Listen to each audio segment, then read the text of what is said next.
Hi guys, welcome to Cricket Chat with Venkatesh. This is more than a final. This is more than a final. ఇది కేవలం ఆట మైదానంలో జరిగే cricket match కానే కాదు. Harman Preet Kaur and co వాళ్ళు ఒక బిగ్ స్టేట్మెంట్ ఇవ్వబోతున్నారు. ఇండియాలో ఉన్న మహిళలందరి తరఫున. మీకు గుర్తుండే ఉంటుంది, ఒక యాడ్ వచ్చేది, why should boys have all the fun. Boys have been having all the fun in cricket. క్రికెట్లో వచ్చే డబ్బులు కానీ, క్రికెట్లో వచ్చే ఆ గుర్తింపు కానీ, నేమ్ అండ్ ఫేమ్, మనీ అన్నీ కూడా పురుష పొంగవులకే దక్కుతున్నాయి. మహిళలు మీద సరతి తల్లి ప్రేమ కొనసాగుతూనే ఉంది గేమ్లో. So they need that 1983 moment. 1983 కావాలి. ఎలాగైతే కపిల్ సేన 1983 జూన్ 25న కప్ కొట్టి విజయబావుట ఎగరేశారో, అలాగే ఈరోజు Harman Preet and co cup గెలిస్తే ఆ విజయం వారికి మాత్రమే, ఆ టీంకి మాత్రమే కాదు, భారత మహిళలందరికీ దక్కబోయే విజయం. మన పురాణాలు ఆడదాన్ని అబల అన్నారు. అబల అంటే బలం లేనిది కాదు, సబల. ఆడది కూడా మగవాడికి ఏ ఫీల్డ్లో తీసిపోదని ప్రూవ్ చేయడానికి వాళ్ళకు ఒక బ్రహ్మాండమైన అవకాశం. సో డెఫినెట్గా మన అమ్మాయిలు గెలుస్తారు, వాళ్ళు కప్ కొడతారని నాకు గట్టి నమ్మకం ఉంది. ఎందుకంటే వాళ్ళకి కేవలం 140 కోట్ల మంది ఆశలు, వాళ్ళ ఎక్స్పెక్టేషన్స్కి పాటు భారత మహిళలందరికీ వాళ్ళు ఒక అద్భుతమైన విజయం అందించాలి. ఈవెన్ ఒలింపిక్స్లో కూడా మనకి అమ్మాయిలు ఎక్కువ పథకాలు తెస్తున్నారు. మొదటి నుంచి కూడా పీటీ ఉషా టైం నుంచి కూడా మన చూస్తే మహిళల ముందంజలో ఉన్నారు ఒలింపిక్స్లో, క్రికెట్లో. బట్ క్రికెట్ ఎందుకంటే ఖచ్చితంగా ఇది మన జాతీయ క్రీడ లాంటి, ఇలాంటి గేమ్లో మహిళలు గెలిస్తే ఈసారి ఈ అవకాశాన్ని ముచ్చటగా మూడోసారి ఫైనల్కి వచ్చారు. థర్డ్ టైం లక్కీ ఫైనల్ గెలిస్తే that will be A game changer. Indian మహిళల క్రికెట్కి బ్రహ్మాండమైన బూస్ట్ లభిస్తుంది, బ్రహ్మాండంగా రైజ్ అవుతుంది. సో చాలా పెద్ద రెస్పాన్సిబిలిటీ ఉంది. బట్ డెఫినెట్గా ఫేవరెట్గా బరిలోకి దిగుతారు మన టీం. ఎందుకనేది నేను చెప్తాను. ఖచ్చితంగా ఫేవరెట్గా బరిలోకి దిగుతారు. మ్యాచ్ ఫలితం ఏమవుతుందో మనకు తెలియదు. ఒకటి మాత్రం కరెక్ట్, ఈరోజు ఒక కొత్త ఛాంపియన్. ఎందుకంటే సౌత్ ఆఫ్రికా ఇంతవరకు ఎప్పుడు గెలవలేదు, ఫస్ట్ టైం ఫైనల్కి వస్తున్నారు. మన వాళ్ళు మూడోసారి ఫైనల్కి వస్తున్నారు. సో ఎవరు గెలిచినా వరల్డ్ క్రికెట్లో, ముఖ్యంగా ఉమెన్స్ క్రికెట్లో ఆస్ట్రేలియా బ్రహ్మాండంగా 5 సార్లు గెలిచారు, ఇంగ్లాండ్ 7 సార్లు గెలిచారు, ఇంగ్లాండ్ 5 సార్లు, న్యూజిలాండ్ ఒకసారి గెలిచారు. ఇంతవరకు జరిగిన 13 వరల్డ్ కప్స్లో వాళ్లే గెలుస్తూ వచ్చారు. కానీ కొత్తగా సౌత్ ఆఫ్రికా అండ్ ఇండియా ఈసారి ఫైనల్లో తలపడబోతున్నాయి. కొత్త ఛాంపియన్ ఎమర్జ్ అవుతారు. ఆ ఛాంపియన్ ఇండియానే కావాలని చెప్పి మనందరం కూడా మనస్ఫూర్తిగా కోరుకుందాం. మీరు ఏ దేవుళ్ళు మొక్కుతారో అందరినీ మొక్కండి. ఇది చాలా big moment, big occasion for Indian women's cricket. ఇంతకు మించిన అకేషన్ ఉండదు.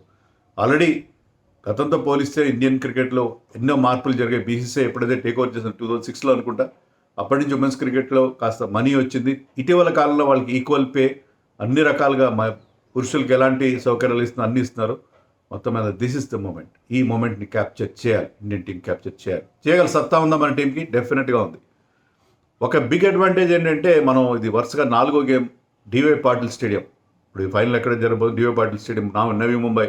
అక్కడ మనం వరుసగా 4వ గేమ్ ఆడబోతున్నాం. ఇంతవరకు ఒక మ్యాచ్ రద్దయింది వర్షం వల్ల, మిగతా 2 మ్యాచ్లు గెలిచాం.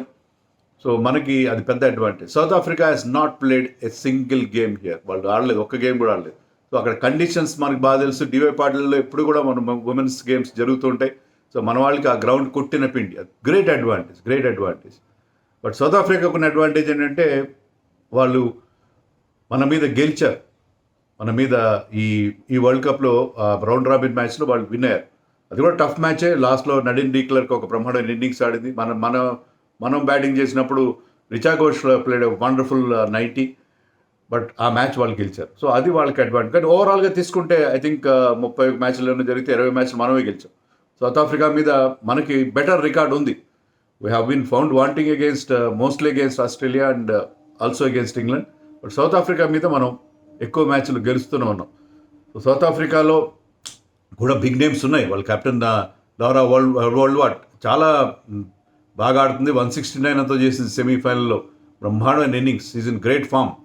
అలాగే మనకి మ్యారియాన్ క్యాప్, మనకు తెలుసు మ్యారియాన్ క్యాప్ ఎలా ఆడుతుంది అనేది మనం ఈవెన్ డబ్ల్యూపీఎల్లో కూడా చూసాం. Great allrounder. And they have got other good player, Nadine de Klerk కానీ టైరన్ కానీ, వాళ్ళు కూడా మంచి ఆల్రౌండర్స్ ఉన్నారు. వాళ్ళ లెఫ్ట్ ఆర్మ్ స్పిన్నర్ నల్లా బగల్సా is doing very well. They have got a good team. కానీ ఆస్ట్రేలియాలో ఉన్నంత బిగ్ నేమ్స్ లేవు అక్కడ. ఉన్నాయి, మంచి ప్లేయర్స్ ఉన్నారు. ఫైనల్లో వాళ్ళు కూడా బాగా ఆడతారు. అయితే మనలాగే వాళ్ళకు కూడా మనం ఎప్పుడు చెప్తాం కదా, మన ఇండియన్ టీం ఐసీసీ ట్రోఫీస్లో మెన్స్ టీమ్ అయినా ఉమెన్స్ టీమ్ అయినా ఇంపార్టెంట్ మ్యాచెస్లో, క్రంచ్ మ్యాచెస్లో చేతులు ఎత్తేస్తారు. ప్రెషర్ ఉంటుంది, ఇంత 140 కోట్ల మంది ప్రెషర్ ఉంటుంది. వాళ్ళకి కూడా ఏంటంటే వాళ్ళు చోకర్స్ అనే బ్రాండ్ మరి మెన్స్ క్రికెట్లో ఎలా ఉంది, ఇక్కడ కూడా ఉంది. వాళ్ళు ఇంతవరకు కూడా ఫస్ట్ టైం ఫైనల్కి వెళ్ళి వస్తున్నారు. సో వాళ్ళకి ఇబ్బంది, మనకి ఇబ్బంది. ఫైనల్లో మనం ఎంత టెన్షన్తో ఉన్నాం, వాళ్ళు ఎంత టెన్షన్తో ఉంటారు. బట్ ఇండియా ఆ home crowd advantage, Brahmanda crowd will be routing. మన సెమీఫైనల్లో కూడా చూసాం, ఒక బౌండరీ కొడితే ఎంతమంది గట్టిగా అరుస్తున్నారు, ఎంత సపోర్ట్ చేస్తున్నారు హోమ్ టీమ్కి. అలాగే ఇక్కడ కూడా క్రౌడ్ నుంచి బ్రహ్మాండమైన సపోర్ట్ ఉంటుంది. Our players are in great form. Captain Harmanpreet నాక్అవుట్స్లో బాగా ఆడుతుంది ఎప్పుడు. సెమీఫైనల్ స్పెషలిస్ట్, ఫైనల్లో కూడా బాగా ఆడాలి. అలాగే Smriti Mandhana second top scorer in this tournament. మొన్న ఒక ఫ్రీకెస్ట్ లెగ్ సైడ్ డిస్మిసల్ మినహాయిస్తే అంతకుముందు వరుసగా 3 మ్యాచ్ల్లో 80+ రన్స్ చేసింది, including 100. And course that great lady Jemimah Rodrigues, now the toast of the nation. She has become the darling of the nation. తను ఆడిన 2 ఇన్నింగ్స్, లాస్ట్ 2 మ్యాచెస్ న్యూజిలాండ్తో కానీ ఇక్కడ కానీ 127. ఆ 127 ఎప్పటికీ మర్చిపోలేని మోస్ట్ మెమరబుల్ ఐకానిక్ నాక్ సెమీఫైనల్లో. వీళ్ళతో పాటు Deepti Sharma all round display, Richa Ghosh finishing skills, మన తెలుగు అమ్మాయి శ్రీచరణి 13 వికెట్లను తీసింది. ఫస్ట్ టైం ఐ థింక్ ఈ ఏడాది స్టార్ట్ చేసింది ఆడడం, కానీ అద్భుతమైన బౌలింగ్ చేస్తుంది. Very very economical, tight, accurate, and she will be always asking questions. చాలా చాలా biggest edition, great assets has become for the Indian team. And ప్రతి ఒక్కరు కాంట్రిబ్యూట్ చేస్తున్నారు. And not to forget the X factor Shafali Verma didn't have a great semi-final, last మినిట్లో యాడ్ అయింది, కానీ on her day she can be a match winner. Shafali Verma కనుక రెచ్చిపోయిందంటే she can win you the match. She is the X factor. So మన team చాలా స్ట్రాంగ్గా ఉంది, వాళ్ళ టీం కూడా బాగానే ఉంది. So final will be an exciting final, no doubt. వర్షం ప్రమాదం అంటే అన్సీజనల్ రైమ్స్ పడుతున్నాయి చెప్పలేం, కానీ రిజర్వ్ డే ఉంది. ఫస్ట్ డే కూడా ఓవర్స్ రెస్ట్రిక్ట్ అవుతాయి. ఒకవేళ రిజర్వ్ మండే రోజున సేమ్ మ్యాచ్ కంటిన్యూ అవుతుంది ఒకవేళ వర్షం అంతరాయం కలిగితే. సో రిజర్వ్ డే ఉంది కాబట్టి అలాంటి ఇబ్బంది లేదు. Hopefully will have a full match. Dew factor కూడా ఉండే ప్రమాదం ఉంది. డ్యూ ఫ్యాక్టర్, వర్షం పడకపోతే డ్యూ ఫ్యాక్టర్ ఉంటుంది ఇక్కడ. లాస్ట్ మన సెమీఫైనల్లో కూడా మనకి conditions were better because of some due. So dew factor వల్ల సెకండ్ బ్యాటింగ్ టీమ్కి అడ్వాంటేజ్ ఉంటుంది. కానీ మనం రికార్డు చూస్తే మనం ఆడిన 2 ఫైనల్స్లో ఓడిపోయాం, 2005 అండ్ 2017.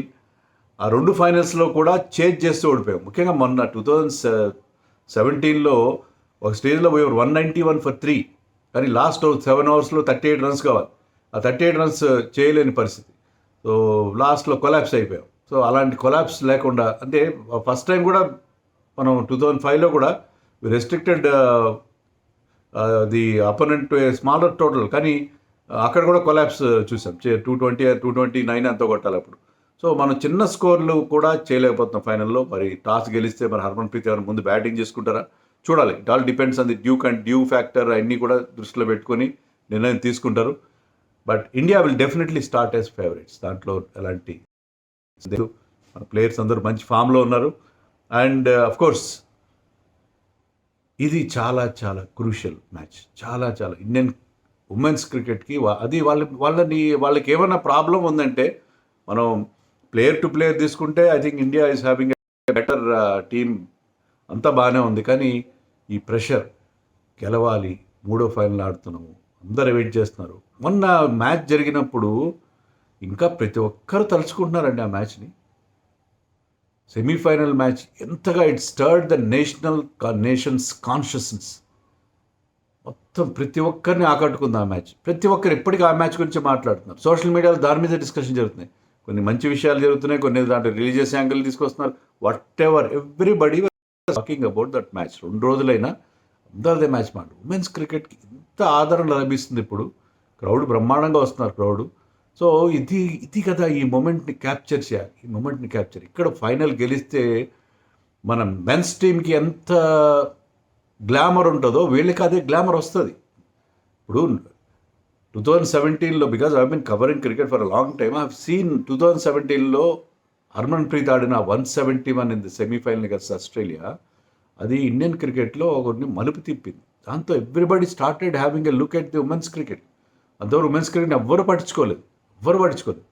ఆ నాక్ అనేది అది అప్పట్లో అది ఒక గేమ్ చేంజర్. ఇప్పుడు గనక అయితే ఇది మొత్తం ఈ విజయం మొత్తం భారత మహిళలందరి విజయం కాబోతుంది. So they are at the threshold of a great win which will change the face of Indian cricket and also a great gift to the womankind of India.